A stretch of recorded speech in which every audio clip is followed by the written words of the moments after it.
Saturday Live Lounge, supported by Villa Gaiety. Keep up to date with the island's premier entertainment venue by following us on Facebook, Twitter and Instagram. My name's Joe Morford. I'm the marketing manager. My name's Sean. I'm the events and programme development manager.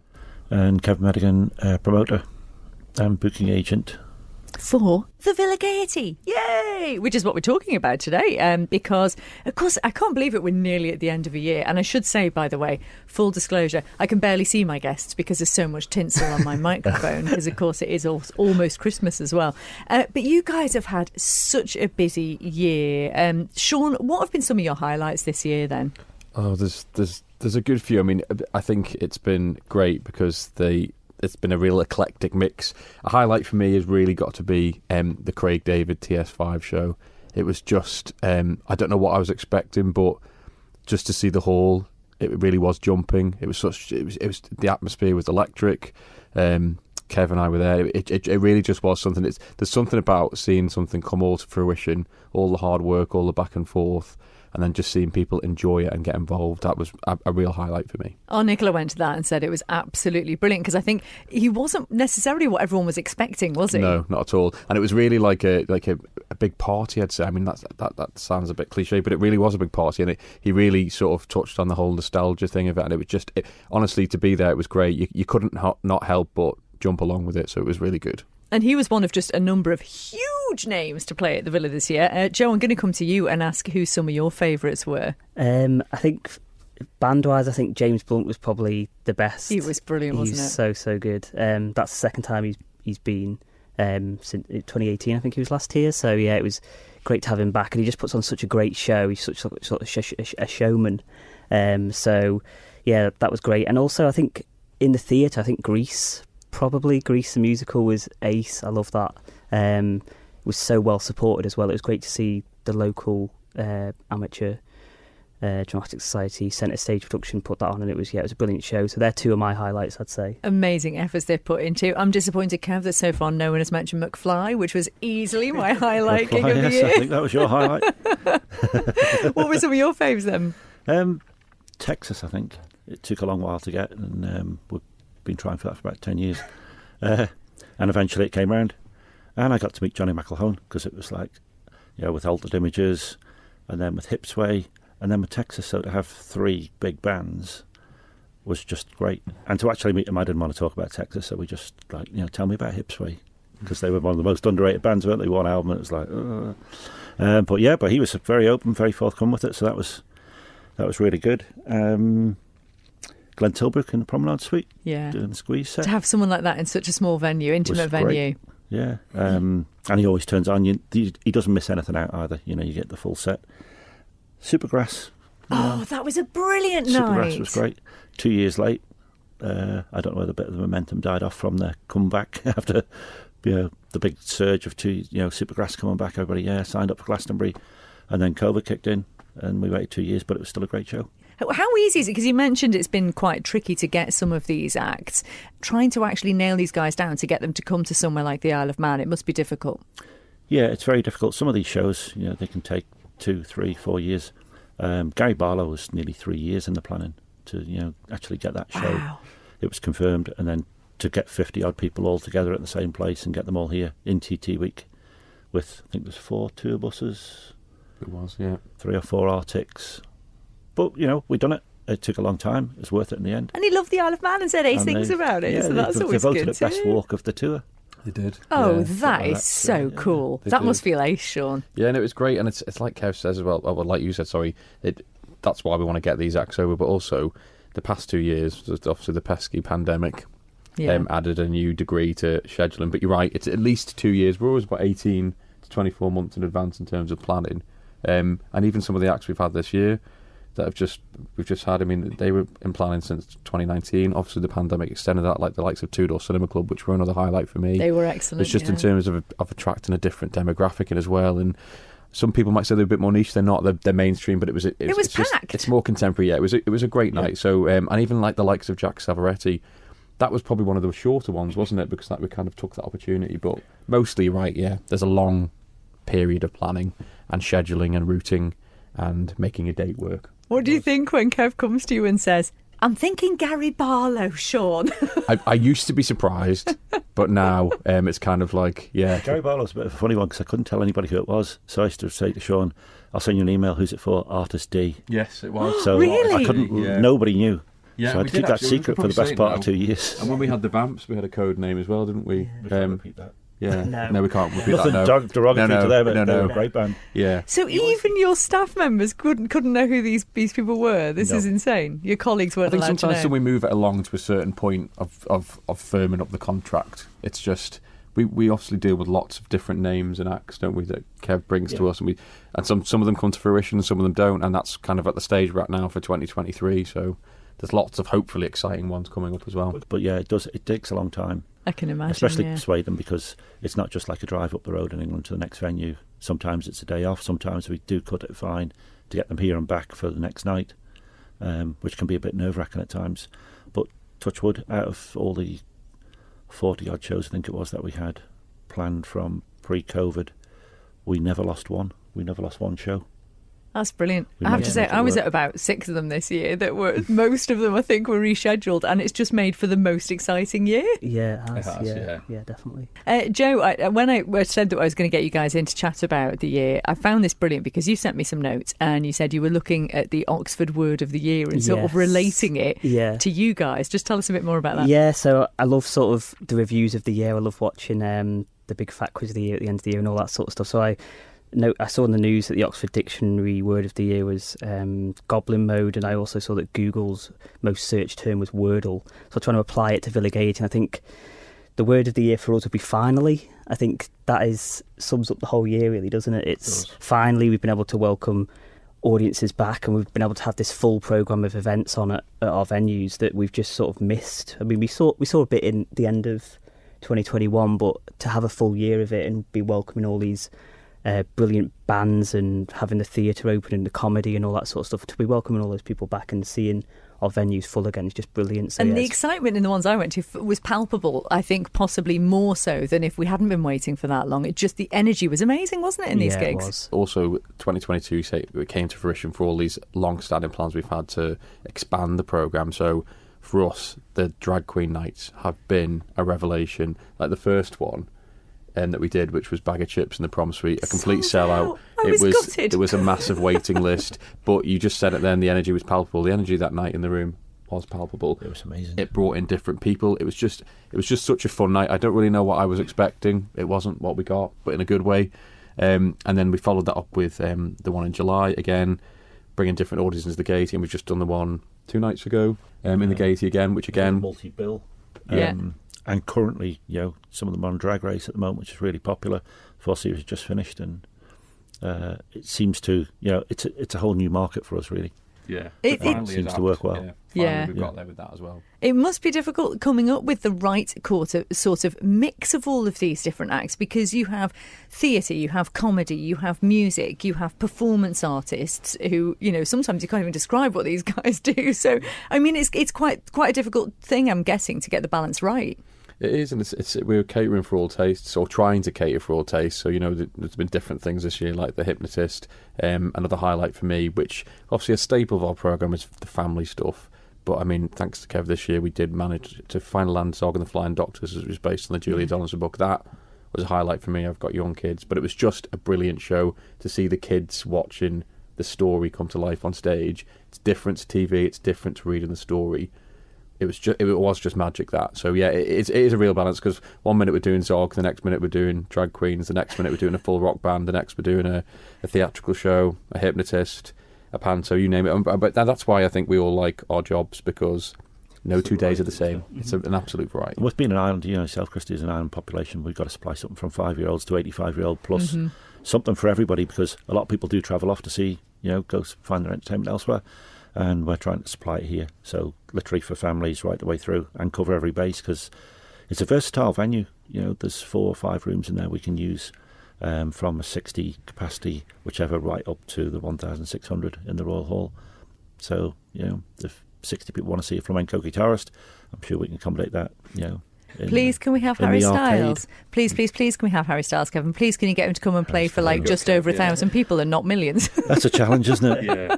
Well, never say never. One for 2023, yeah. There's your challenge. Get Harry Styles over. Joe, it was alluded to there by Sean. It is Panto season. Tell us about this year's Panto. Yeah, it's another brilliant one. Shown Productions, great local casting. Jack Divers is in it. We've got Lisa Kreisky, Tony Rudd. I think he's local, isn't he? Dorothy, who's played by Leah Carter. Yeah, so it's going to be another fantastic Panto. Lots of local jokes, and yeah, it's going to be brilliant. They put on a great show, don't they, Sean? They do, yeah. And the bookings are really, really strong. I mean, obviously we've had a couple of strange years with COVID, but this year you can really feel like the old school Panto excitement again as well. So it's I think very the Wizard exciting. of Oz is sort of a classic Panto classic as well, isn't it? Yeah. So we've got a relaxed and British Sign Language performance as well for the Panto. So that's on the second. That's at 2 p.m. on the 28th of December. So again, catering for. They are, and the relaxed performances, I think, as we've mentioned when we've seen you before, Chrissy, they are great because it's not only to make sure that it's accessible for people with all different needs. It really is great for people that want to bring young kids. They don't have to sit and stay, and that's kind of a given for the Panto, but particularly with the relaxed performances, they're able to move around a little bit. And it's exciting now because they're literally rehearsing as we speak. They were rehearsing today in the arcade. So they're going into their intense rehearsal period now, and then they'll be up and live 17th. Yeah, 17th, so we're almost there. Well, I've got my tickets. I'm super excited. And speaking of sort of local talent on the stage with the theatre, Kev, you're a massive supporter of local music over here as well, which of course is what the Live Lounge is really all about. And there have been some amazing gigs this year, haven't there? They have. Throughout past few years, TT, traditionally we've done like DCAC, Pigs on the Wing, and then we were looking for somebody else after we came out of lockdown to see if we could do give them an opportunity to do a gig in the Royal Hall, and a bunch of skankers were pulling the crowd. So I'd worked with Marshy and said, "Look, do you fancy doing this on a bigger stage, bigger scale?" And they agreed, and we'd done the first one.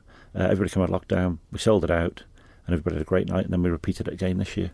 It was one of your faves, Sean, wasn't it? It was great, yeah. It was just, again, a bit like, not like Craig David, but in terms of bouncing, it's just that atmosphere, isn't it? It's yeah, and there's a lot of there's a big local following, and it just brought in different people again. And it was just, like Kev said, it's just nice to see them on the bigger stage because they're such a great local band. So yeah, that's the opportunity, because I know it myself. When you've got a band that do sort of big songs, you want a big audience to play to, and so to have that opportunity. When you think acts in the UK would never get the chance to perform on a stage like that, would they? No, we always say that you're going to get to see top rated acts in a really intimate space. You get the chance to get up close and personal, which is not something that you're afforded the opportunity to do when you're in the UK. Yeah, the bands love that as well, don't they? The bands love the fact that they're also so close to the audience, and they really get that feel for it. I think that's what happened with McFly, and I think that's why McFly was so electric, because I think they are so used to playing massive arenas, and then all of a sudden they're back in what for them would be, to us it's a big venue, to them it must be tiny playing. They literally said that though. They literally said, "We're not used to this. We're so close to you," in a good way. So it was great, and their rapport, particularly with the audience, I thought was great. It was amazing. The energy in that show was just amazing from the word go. Wasn't it? Right the way through at the end. There was no lulls, and it just went straight through right to the end. So talented. I need to stop talking about them because it's all I talk about. You did get very excited about that show. I did get very excited. They were just brilliant. But it's not just about music. It's not just about theatre. You've got the cinema as well, obviously, and there's some excellent Christmas things coming up in the cinema. Who wants to tell me about them? Joe? I'll tell you about that. Go on. We've got a Violent Night, which is quite a different take on. Yeah, I'm intrigued by this one. It's quite a different take on a Christmas film. So that's screening at the moment until the 22nd of December. So it's about a family that get taken hostage, and Santa comes in and saves the day, sort of a superhero style. Yeah, it's been described, hasn't it? Sorry, Joe, as a think Home Alone, but maybe with a 15 certificate. Yeah. Amazing. Yeah. So it's great. I mean, watch the trailer. It's something different, isn't it? Yeah, it's definitely. Me, Joe. Yeah, it looks brilliant. I want to go. I want to go see it. And then we've also got some classic Christmas films as well. So we've got Santa Claus, the 1994 Tim Allen version that was screening on the 11th to the 10th of December. So this weekend. Then next weekend on the 17th and 18th, we've got the Muppets Christmas Carol. My favourite. My favourite too. Oh, I love it. It's in 4K, so it's all been sort of remastered as well. So yeah, it's the full we got asked a question. It's the full one. It's got a certain song in it. It has. We had a couple of questions about that on Facebook. A lot of big Muppets has it got fans. this song? I think it's the Scrooge song. There's some versions of it. The Scrooge song is missing, but it is the full version. And a relaxed performance of that as well. So I hope there's tickets left because I am going. there was only a couple actually. It's so it's No! to be quite honest, it's been taking us by surprise. We thought they'd be popular, but not quite as popular so quickly. Yeah. Well, to see movies like that on the big screen again, very rare. Yeah, and it's how as they're intended, isn't it? So yeah. But the relaxed screening as well. That's a bit of an earlier one, but again, if you're bringing kids, it's one that they don't need to just sit on their seats the whole time. They can move around. Yeah, excellent stuff. Well, listen, that's what's fast approaching. However, Kev, there's lots coming in 2023, isn't there? There's lots coming in 2023. Can you actually tell us about any of it, or is it all code No. words? Well, the ones we've got out there, we've got Jason Fox will be the first one in the Gaiety, which I'm sure will be very popular. Tickets are going well for that. And then throughout, there'll be a good mixture of the same. We've got plenty of comedy in, be loads of live music. In the Villa Arena Royal Hall, there'll be music in the Gaiety, there'll be music in the Prom Suite. And as we always do, with the big name bands, we always try to go for a local support on that. Sometimes it works out, sometimes it doesn't. Most of the time it does, which is great. Because as you know yourself, there's plenty of talent on the island. We've had some great local supports this year. I should ask then, from the point of view of local bands, how do they put themselves forward for these sort of slots? Well, with it, if they usually they send everything to me, and then I put them all together and we pass it on to the band's management. We don't have, due to popular belief maybe, we don't have a say in it whatsoever.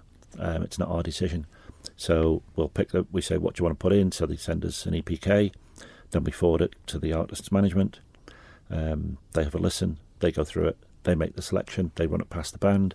If the band are happy, they'll come back and say, we want to use X. Which is cool in itself, isn't it? Which Imagine is having a better than band you anything. love Yeah. say they want you to support them. So that's where the kudos comes, because the band are actually endorsing you themselves, that they want you to come and perform and open up for them, which gives it even more, Big shout out to Bahuki, who I thought were excellent opening for Fantastic. Supergrass. And Yeah. just with the last minute, it was like... Yeah.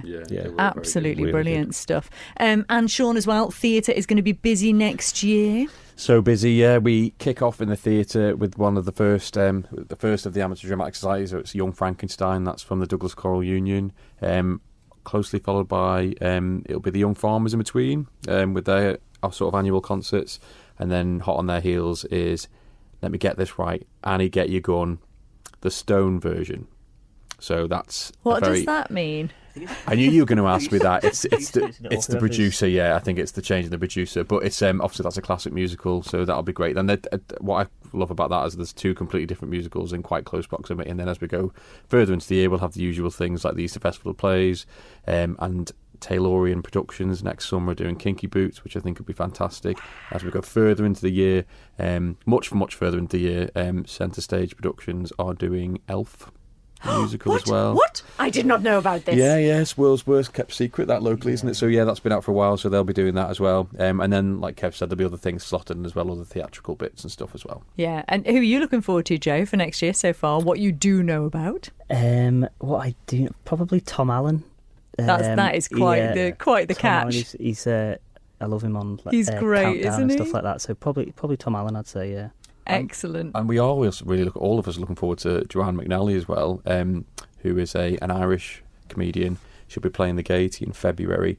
Very, very funny. I don't want to say she's an up-and-coming comedian in terms of for us, but she's on lots of panel shows and stuff now. She's selling out shows in Ireland, Dublin constantly, isn't she? Become more popular. If you want to try something new, come and watch that, because it's going to be very funny. Well, we all need a bit of joy in our lives, don't we? We do. Yeah. We do. And the Villa Gaiety are bringing it to us. Thank you so much for coming in, everyone.